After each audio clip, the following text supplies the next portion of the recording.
importante, ya que debe dar el apoyo a la mujer para que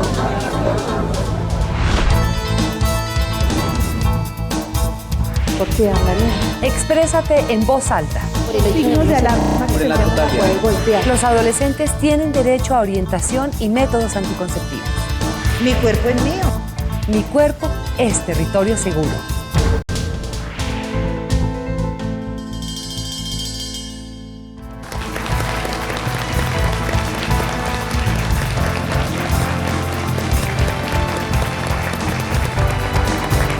Muchas gracias. Bienvenidas, bienvenidos. Muchísimas gracias por estar acá con nosotros. La familia es la base de la sociedad. Es como quien dice el núcleo de esa enorme célula que constituye nuestra sociedad. Por lo tanto, si nosotros queremos una sociedad sana, deberíamos velar por tener una familia sana. Por eso, también desde ese mismo primer instante debemos tomar conciencia de la enorme responsabilidad que adquirimos. Ya no vamos a ser responsables solamente de nuestra propia vida, sino también de esa otra vida que ha confiado en nosotras para que le ayudemos a preparar su llegada. Entonces, ese es el momento en el que debemos decir, voy a ser madre, voy a ser responsable. ¿Por qué? Porque mi cuerpo es un territorio seguro. Ahora, para poder prepararse para esa llegada, ¿cómo lo logramos? Bueno, precisamente ese es el tema del cual vamos a hablar hoy, de cómo lograr una maternidad segura. Cuáles son nuestras responsabilidades y cuáles son nuestros derechos y sobre todo cómo hacer valer los derechos de esa otra persona que viene en camino, de nuestros hijos. Para todo esto, la Secretaría de Salud de Bogotá y el Fondo de Población de las Naciones Unidas han abierto este espacio para poder responder preguntas, inquietudes sobre todos los temas de salud, en especial el que vamos a hablar hoy. También para esto mismo me acompaña un maravilloso panel que enseguida les voy a presentar. Está integrado por el doctor Ricardo Rojas, él es médico coordinador del Grupo de Salud Sexual y Reproductiva de la Secretaría de Salud. Bienvenido, doctor. Gracias. Está la doctora Marcela Delgado, coordinadora del área de análisis y políticas de servicios de salud de la Secretaría Distrital de Salud. Bienvenida, doctora. Y el doctor Gerson León, médico, ginecólogo y obstetra, asesor de la Red Materna y Perinatal de la Secretaría de Salud. Gracias, médico.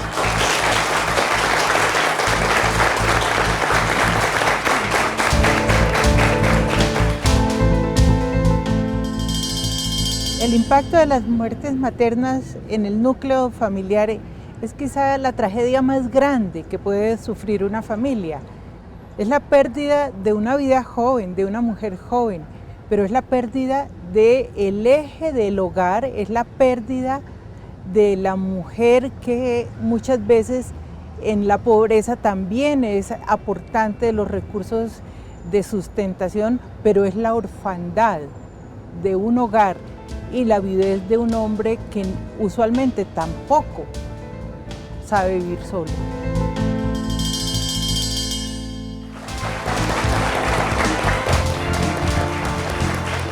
Hoy hablaremos en voz alta desde la localidad de Kennedy. Estamos en el salón de la Junta Administradora Local. Desde aquí, muchas gracias, qué bueno.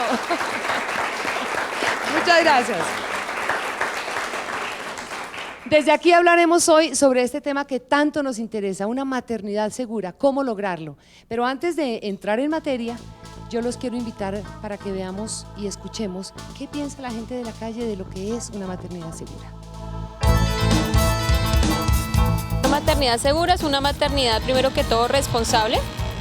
Hacerse todos los análisis, ir al médico puntualmente. Cuidarse. Y haberlo planificado muy bien con el esposo. Se da cuando realmente la madre siente el deseo de tener su hijo y ella tenga, por supuesto, toda la asistencia a nivel de salud, bienestar afectivo. Es un hijo deseado.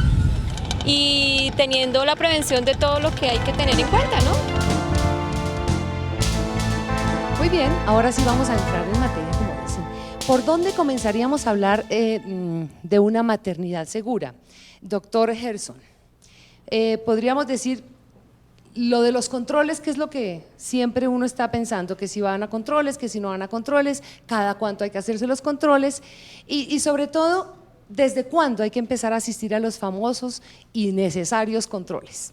Sí, María C. Lo ideal es empezar controles Desde prenatales antes de quedar embarazada. Una vez esté embarazada, una vez se tenga la primera falta, se debe asistir al servicio de salud, al médico, para empezar los controles prenatales, que dependiendo del riesgo, una vez identificado, si son pacientes o parejas que tienen embarazos de bajo riesgo, pueden ser controles hasta la semana 28 más o menos, una vez al mes, de la semana 28 a la semana 32, más o menos cada 15 días, y después de la semana 36, o sea, en el último mes del embarazo, vamos a ir semanal. ¿Cuáles podrían ser entonces los riesgos de no asistir a esos controles?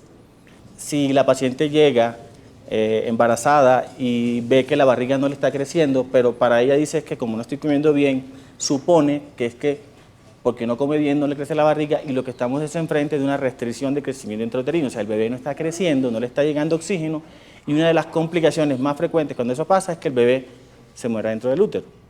Entonces es muy importante que tengamos en cuenta que los controles son para ir al médico, para que nos valoren la historia, para que nos identifiquen los factores de riesgo que, como les decía, pueden modificarse y que a su vez nos van a disminuir todas las complicaciones que podría traer el embarazo, el parto y el posparto. ¿Cuáles serían como los síntomas de alarma que uno puede generalizar? Digamos, ¿cuándo yo embarazada debo asistir de inmediato al médico o debo decir oh, algo está mal, algo no está bien? ¿Cuáles serían esos síntomas? Lo primero es, en los primeros 3 meses tenemos que tener en cuenta si presenta sangrado vaginal, si presenta salida de líquido por la vagina, como si se rompiera, como si se orinaran, que se escurre el líquido a través de las piernas, si presenta dolor de cabeza, si presenta dolores pélvicos, o sea, dolores bajitos que se van incrementando, ante cualquier eventualidad, si tiene mucho vómito en los primeros 3 meses, debe ir de inmediato donde los profesionales de la salud, o sea, al sistema de salud. En los siguientes 3 meses, que vamos a hablar más o menos de la semana 13 a la semana 26, 27, es muy importante, además de lo que ya dijimos, del sangrado, del dolor pélvico, de las náuseas, de los vómitos en el embarazo, vamos a tener muy en cuenta cuando se nos empiezan a hinchar los pies, cuando vamos a ver luces, cuando vamos a escuchar pitos, o sea, que escuchamos como un silbido en el oído, cuando vemos como lucecitas, cuando vamos a tener cefalea. Cefalea es dolor de cabeza que te va a dar en toda la cabeza y es como en casco, o cuando te duele la boca, el estómago. Ante esos síntomas, de inmediato toca consultar al médico. Cuando después de la semana 20, semana 25, perdón, semana 22, que es más o menos después del 5.º mes del embarazo, que es cuando el bebé se empieza a mover.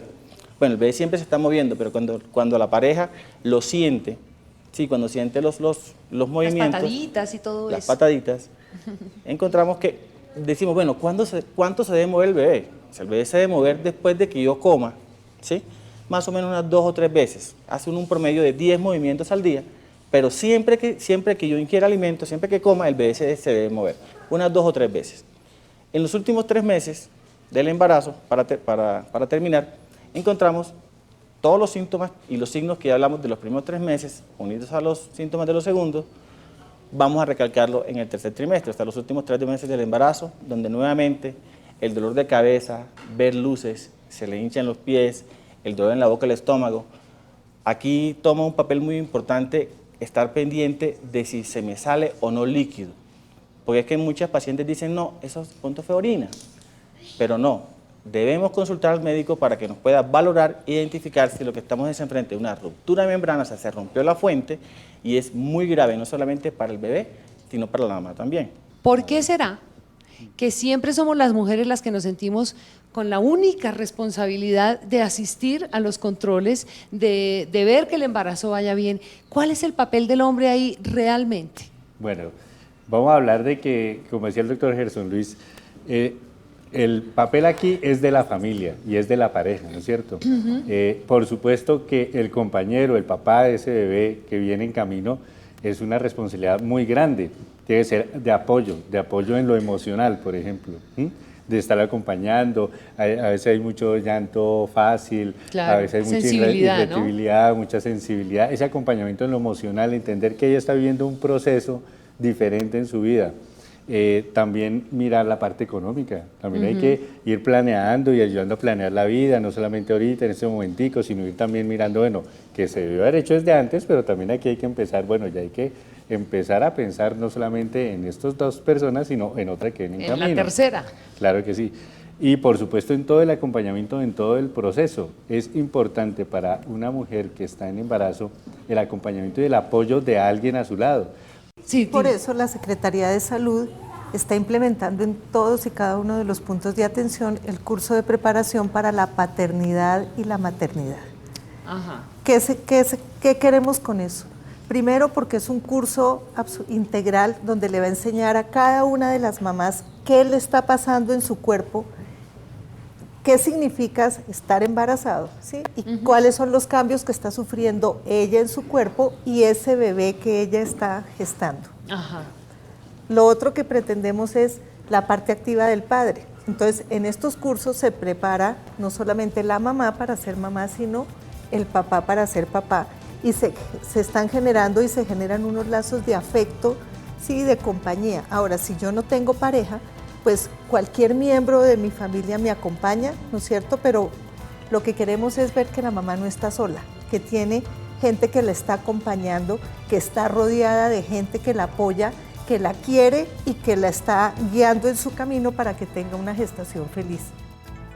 ¿Cuál sería, digamos, la responsabilidad del servicio de salud frente a la salud de la madre y del bebé? Estamos empeñados en que las historias clínicas sean diligenciadas correctamente, en donde a cada una de las gestantes que acude a consulta le hagan mínimo una consulta de 20 minutos, en donde la gestante puede entrar acompañada a la consulta y se establezca un lazo de comunicación efectiva entre el médico y la familia gestante, primero para que le indiquen, ¿sí?, cada uno de acuerdo a la etapa, ¿sí?, y a la evolución de su gestación, cuáles son los signos que puede presentar de alarma, qué le está pasando a ella y que la gestante y su familia pueda también formar parte de esa consulta y pueda también sentirse y tener conocimiento de lo que le está pasando a su propio cuerpo. Bueno, muy bien. Ahora hablemos, doctor Ricardo, por ejemplo, de cuáles serían las famosas 3 demoras que pueden poner en riesgo y en grave riesgo la salud de una madre gestante. La primera tiene que ver con que tenemos que lograr que toda mujer comprenda y toda familia gestante y toda la sociedad en general que toda mujer tiene derecho a su control prenatal. La otra, la segunda, tiene que ver con el acceso ya, propiamente dicho, es decir, cómo los servicios favorecen de la manera más rápida la atención a esa gestante. Vamos a continuar con las preguntas acá. ¿Qué inquietudes, qué preguntas, que aquí aprovechen que tienen quién les va a responder todas esas inquietudes? Vamos a comenzar por acá. Bueno, yo quiero hacer una pregunta. ¿Qué pasa o qué ocurre cuando una niña de 17 años, por decir, está embarazada y llega al 5º, 6º mes y no sube de peso? Sí, es una pregunta muy importante. Hablemos en el embarazo, no solamente en la adolescencia, sino el embarazo, o sea, de una paciente que no es adolescente. Cuando no se crece, cuando no se incrementa el peso adecuado, uno de los principales riesgos es la restricción de crecimiento intrauterino. ¿Qué significa eso? Que el bebé, como no se está alimentando bien, el bebé tampoco se alimenta. En ese sentido, el bebé no crece y no crece parejo. Viene la placenta, no le está mandando la suficiente sangre, el suficiente oxígeno, los suficientes nutrientes y el bebé puede fallecer dentro del útero. Es una de las complicaciones que se puede presentar más a menudo cuando no hay un incremento adecuado de peso durante la gestación. Entonces, una vez dirigenciada la curva de peso, de ganancia de peso durante el embarazo, y yo documento que la paciente no ha aumentado peso, debo manejarla interdisciplinariamente con nutricionistas, además mirar también la parte psicológica de la pareja que también me puede influir, o si además lo que tiene es un problema gastrointestinal o tiene algo que me está favoreciendo que la paciente no aumente de peso. Muy bien, más preguntas, ¿dónde hay? Así, dime. Mi pregunta es, ¿cuáles son mis derechos y mis deberes? Como madre gestante chiquita, sí, además. El primer derecho sería derecho a ser atendida. No hay ninguna razón ni ninguna excusa para que no se atienda a una mujer por embarazo. No creamos que eso es ni de estrato 6, ni de estrato 3, ni de estrato 1, es para todas. Primero eso. Segundo, tiene derecho a ser escuchada. Tercero, tiene derecho a que su embarazo sea acompañado. Acompañado no solamente por la familia, por el compañero también, sino acompañado también por las instituciones. Es decir, que si hay una necesidad en particular, se le acompañe en esa necesidad y se trate de solucionar el problema que haya. También es importante los deberes, es decir, mi deber, por ejemplo, de ir a los controles prenatales cuando están programados. Entonces, hay una corresponsabilidad, hay una serie de derechos, pero también hay una serie de deberes. A mí me surge, antes de ir con la siguiente pregunta, me surge una inquietud. ¿Cuáles son mis derechos si yo estoy trabajando y quedo embarazada?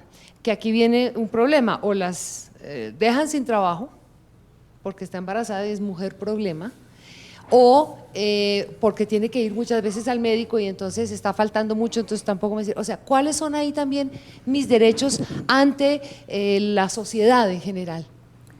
En primer lugar, es claro ante la Constitución Nacional, ¿sí?, que las mujeres gestantes y los menores de 1 año son población prioritaria y que tienen protección, ¿sí?, ante la ley. Ajá. Entonces, ningún empleador puede despedir a ninguna mujer simplemente porque está gestando, es decir, no la puede despedir ni durante la etapa de gestación ni durante la etapa de lo que llamamos la licencia por maternidad. Muy bien. Hay unos sectores que tienen algunas responsabilidades, digámoslo, más directas, por ejemplo, el sector educativo. Exacto. Si tiene una adolescente gestante, ella tiene derecho a la educación, aparte de que también tiene derecho a que le sea protegida por su embarazo. Entonces, no se le puede retirar de la institución educativa, se le debe favorecer. Obviamente, si tiene algún riesgo médico evidente, que tiene que guardar reposo, por ejemplo, pues se le debe facilitar el estudio para que, por ejemplo, lo haga desde en casa. su casa. ¿No es cierto? Ajá. En el caso laboral, como lo decía la doctora Marcela, nadie puede ser despedido, ninguna mujer puede ser despedida en ningún momento, ni tampoco se le debe exigir pruebas de embarazo. A mí me parece que esto es bien importante señalarlo. Antes Hay de muchas entrar a trabajar. empresas, antes de entrar a trabajar, Sí. piden prueba de embarazo. Claro. Eso es discriminatorio. Entonces, a ninguna mujer se le puede exigir prueba de embarazo para entrar darle un a puesto de trabajar. trabajo. Correcto. ¿Más preguntas? ¿Dónde? ¿Quién? A ver, mi amor. Mira, yo quería preguntarles que si lo que sienten las mamitas afectúan, como que lo siente el bebé. ¿Afectivamente o la cosa emocional, dices Sí, tú? Si la mamita está emocional. triste, ¿el bebé también se siente triste? Sí. ¿Eso quieres decir? Doctor. Sí, qué linda. Es una pregunta bien interesante. Definitivamente, yo siempre les he hablado de la pareja como familia y de la pareja que va a esperar un bebé. O sea, el bebé, ¿cuándo empieza a sentir? ¿Cuándo empieza a escuchar el bebé? Desde el primer día de la concepción. Desde ese día, o sea, si yo que tengo una hija le hablé todo el tiempo, o sea, mi esposa estaba embarazada, yo le hablaba desde que tenía 5 semanas de embarazo, 6 semanas de embarazo, en ese momento empiezan a escuchar los bebés. Entonces, el papá llega y la mamá, y el bebé se mueve cuando siente que llega el papá, es impresionante.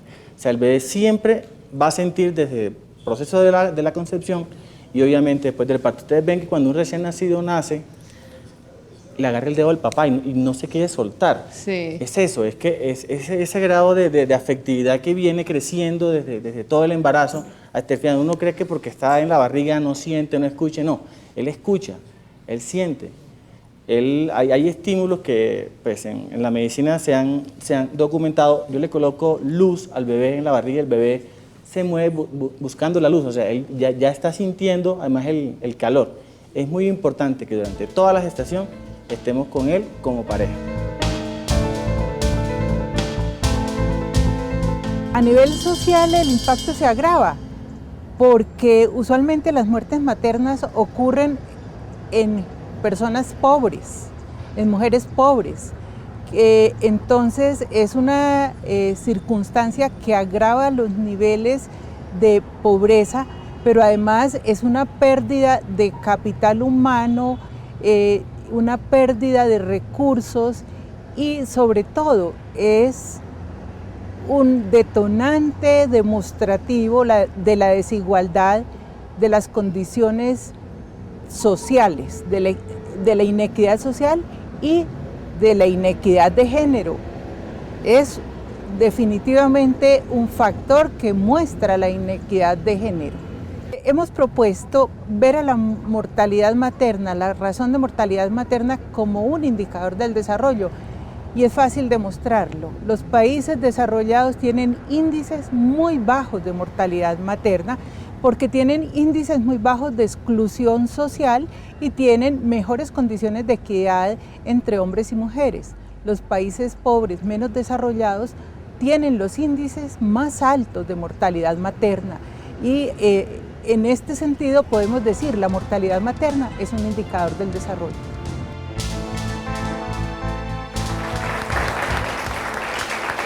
Estamos en la localidad de Kennedy y desde el Salón de la Junta Administradora Local estamos hablando en voz alta, hablando hoy de cómo lograr una maternidad segura. Así que vamos a continuar con las preguntas acá a nuestros panelistas. Bueno, la primera es que yo tengo un pequeño ardor en la boca, el estómago, y pues como estaban diciendo que era un factor de riesgo, pues quería saber con qué frecuencia es el dolor o qué tanto implica el ardor en la boca, el estómago. La sensación de ardor en la boca del estómago. Yo les hablaba de los factores de riesgo y se los dividía por meses. Resulta que van por meses porque dependiendo del mes, así van a ser las enfermedades o las patologías o los riesgos que se van a ir presentando. Para responderte la pregunta y aclararte, cuando me arde antes de los primeros 5 meses, muy seguramente estamos enfrente de una enfermedad acidopéctica, o sea, una gastritis, y hay que mejorar la alimentación y hay que fraccionarla. Hay ciertos alimentos que te pueden ir mejorando eso y obviamente con la asesoría del médico te van a disminuir los riesgos que te puede causar eso durante todo el embarazo. Cuando es un dolor, sí, hay que ir de manera urgente. O sea, ¿qué es urgente? Es que son las 3 de la mañana, los médicos están a las 3 de la mañana en la clínica, en el hospital. Vamos a ir a esa hora, no es que voy a esperar a las 8 de la mañana porque es que es de noche, no, vamos enseguida al médico. Es un derecho y un deber que tenemos que hacer cumplir. Y la otra pregunta es con respecto a los servicios. En la ecografía, en la primera ecografía que me hice, al papá del niño no lo dejaron ingresar. ¿Con quién me tengo que quejar o qué debo hacer en ese momento? Las oficinas de atención al usuario. O sea, si yo me siento mal atendida, si a mi esposo no lo dejaron entrar a un examen de apoyo diagnóstico, que para él, para ti, para el bebé es muy importante, yo debo asistir. Debo ir a la oficina de atención al usuario del prestador, o sea, del hospital donde te están atendiendo, llámese primer nivel, segundo o tercer nivel, colocar la queja. Más preguntitas, a ver. Pues siguiendo como con la idea de los derechos que nosotras tenemos, pues yo quisiera saber laboralmente dónde me puedo quejar, si no me dejan salir al control, si no me dejan asistir a los grupos profilácticos, ¿dónde me puedo yo quejar? O sea, si en la empresa donde tú trabajas no te dan permiso. No dan permisos para poder asistir. O se exceden también en horarios, sí, como que digamos que cuál es el horario que una mujer embarazada debería tener pues con su derecho a trabajar. Existe el Ministerio de la Protección Social y del Trabajo, es que se llama así. Sí. Y allá es la instancia a la cual uno se debe quejar. Cualquier mujer se puede gestar, se puede quejar porque está gestando y la botaron del trabajo o buscaron el pretexto. Porque incluso allí, por ejemplo, también cabe, no, es que yo como si está embarazada y el trabajo que está desempeñando la pone en riesgo.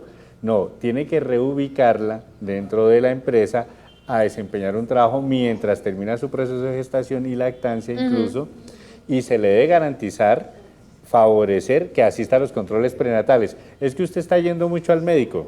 No, si pero necesita? es que tiene que ir cada mes, como lo dijo el doctor Gerson, durante los primeros 7 meses tiene que ir cada mes y en los últimos 2 meses tiene que ir más seguido. Entonces, no es que está yendo mucho al médico, es que es el derecho que ella tiene a ir a sus controles prenatales y del empleador a garantizarle ese derecho. A ver. A mí me gustaría frente a... Hagamos como una especie de cierre del tema. Sí, a mí me gustaría decir que toda mujer gestante tiene derecho a un acompañamiento de toda su familia, de toda la sociedad y a que se le respeten todos sus derechos y que debemos exigirlos. Doctora. A recibir servicios de salud con calidad y con calidez. Y ese es uno de los empeños de la Secretaría de Salud en este momento, humanizar todos y cada uno de sus servicios de salud. A mí me gustaría recalcarles la importancia que tiene la consulta preconcepcional, lo que les decía, ir al médico antes del embarazo, cuando tengo planeado mi embarazo con mi pareja. ¿Por qué? Porque nos van a facilitar a los médicos, poder atenderlas, va a ser un embarazo mucho más controlado, el parto va a ser mucho más benéfico y va a ser un posparto feliz para todos. Pues muchísimas gracias por todo lo que hemos hablado hoy, porque nos han aclarado muchas dudas, porque nos han enseñado muchas cosas.